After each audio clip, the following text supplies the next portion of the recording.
शेरमा जब जाफर को कहता है कि मुझे यकीन नहीं है कि दुआ मेरे साथ किसी किस्म की बेवफाई कर सकती है, वो कुछ भी कर ले, कोई भी कितना भी उसके खिलाफ बोल ले, लेकिन फिर भी मेरे दिल को यकीन नहीं आता। और उसका दिल बिल्कुल सच ही कह रहा है कि जाफर को बड़े अच्छे तरीके से पता है, क्योंकि जाफर ने किचन की कैमरे की सीसीटीवी फुटेज निकाल ली है और उसमें उसने देख लिया है कि कशमाला जो है वो नौशेरमा को जहर देती हुई पकड़ी गई है उस चीज़ के अंदर। फिर जब ये डॉक्यूमेंट्स पे इसने अंगूठे लगवाए हैं नौशेरमा के, तो वो भी जाफर फौरन आते ही उसने नोट कर लिया कि ऑब्वियसली सी बात है कि हॉस्पिटल के अंदर इसके अंगूठे पे स्याही किसने लगाई है, तो जाहिर है इसने सारी दौलत और जायदाद के कागजात बनवाए हैं और इसने उस पर ले लिए हैं, इसके सिग्नेचर लेने की कोशिश की है, नहीं दिए, उसने अंगूठे लगवा लिए हैं।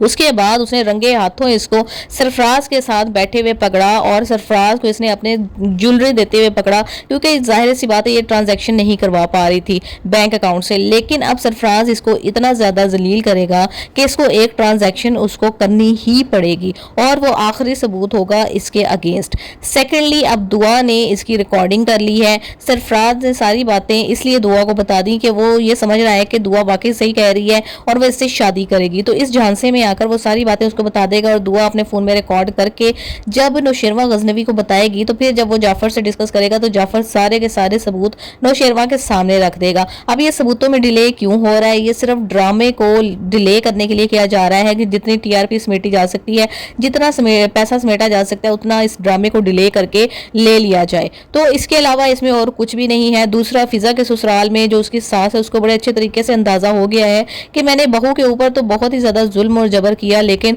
मैंने अपनी बेटी की तरबियत किसी भी काम की नहीं की है। वो पहले ही दिन उसके ससुराल वाले जब शिकायत लेकर आते हैं तो उसको पता चल जाता है कि जब किसी की बेटी के साथ किया जाता है ना, तो अपनी बेटी का किया जब सामने आता है तो फिर बहुत बुरा लगता है। अपने ऊपर बर्दाश्त करना इंसान के लिए आसान नहीं होता। नौशेरमा को जैसे ही सारी सिचुएशन क्लियर होगी तो वो तमाम लोगों को बुलाएगा और पुलिस को भी सारी बातें से इन्फॉर्म करेगा और सारे लोग जब इकट्ठे होंगे तो कशमाला को वहाँ पे जब वो मेन कटहरे में खड़ा करेगा तो कशमाला से ये बिल्कुल भी बर्दाश्त नहीं होगा, अपना दिमागी तवाज़ुन खो देगी, क्योंकि काफ़ी अरसे से जाहिर है उसके माइंड में भी ये प्रेशर चल रहा था कि मैं जो कर रही हूँ वो गलत कर रही हूँ। लेकिन इन ऐसे लोगों का ज़मीर मर चुका होता है तो ये इस सदमे में चली जाएगी कि मैंने इतने जतन किए फिर भी मुझे कुछ भी हासिल ना हुआ, तो इसको पागल खाने में दाखिल कराएंगे, फिर इसको तलाक होगी।